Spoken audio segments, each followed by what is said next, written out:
Life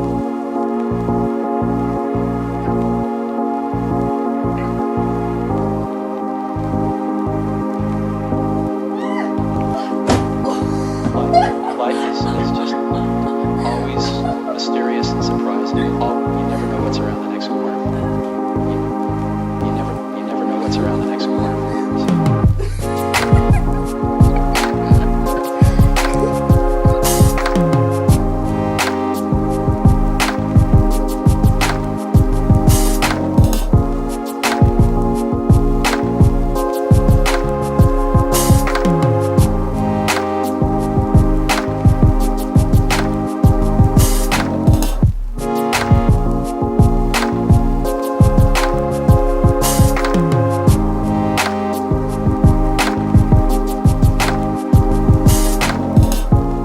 Good morning.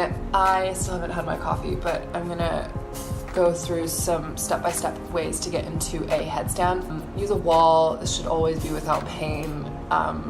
Only practice this if you have headstand in your practice and you want to workshop it a little bit. So I put my hands on my ears. I put my elbows on the ground, step by step.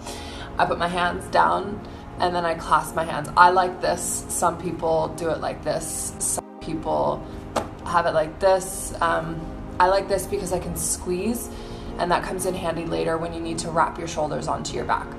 So you have to allow for a little bit of shoulder or skin like movement when you put your weight into your shoulders.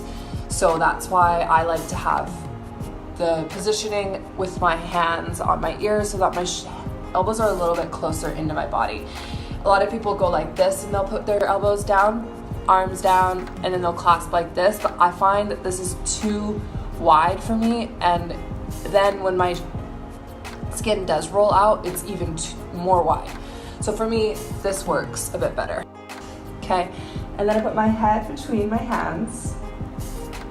My flat spot is right here, literally right in the middle of my forehead or my head. I've seen some people with their flat spot right here, and some people with it right here. Those two always make me a little bit nervous. I feel like everyone should have one that's like right here, but if it doesn't feel right, don't do it. Some people I've seen, they'll do a headstand right here and their neck is super contorted in extension. This doesn't seem safe to me. So find your space, but you know, be safe with it, I guess. So you place your head down. So this is what I see a lot, is people will put their shoulders down like this. What you want to do is wrap your shoulders down and back and push into the floor.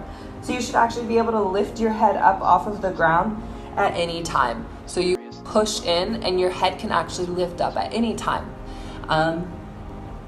So shoulders like this, push the floor away, like I lift my head up. I'm squeezing my fingers, walk in, walk. Okay, so the next step is what I would call like an angry cat position. I've moved against the wall, so if you're newer to this, you can copy.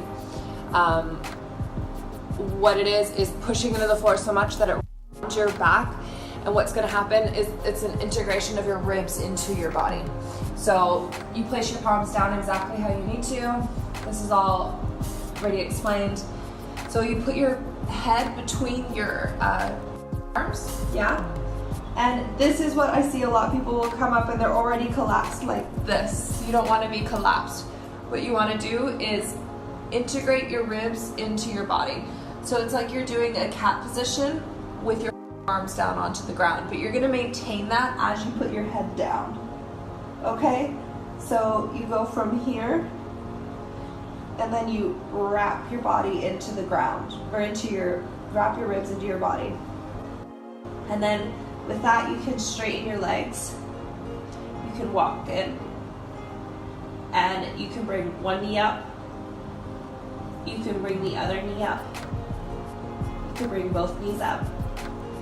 Once you're in this position, you can start to bring your knees and point them to the sky. Yeah. Then you can work on straightening your legs. Then you can work on your feet on the wall. Maybe you can walk them up.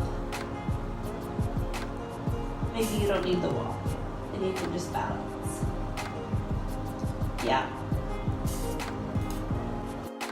So just a little disclaimer. Only practice this if it actually is in your practice. I don't want anybody trying it and then injuring their neck and being like, oh well, yoga with Caitlyn. She told me it was safe.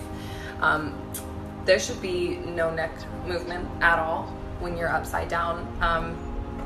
As soon as you put your head on the ground, actually, even if your feet aren't off of the ground, there should be no neck movement. There are a lot of reasons because of this, but let's just narrow it down to your neck is really sensitive and there's a lot of damage that can be done if the biomechanics aren't correct. So that's one disclaimer. The next disclaimer is this is how I do it. I'm sure there are a lot of different ways. I have loved headstands since, I very first started yoga. And this is how I do it in my practice. And I've been doing it like this with a little bit of tweaks here and there. But, I had great teachers from really early on in my practice.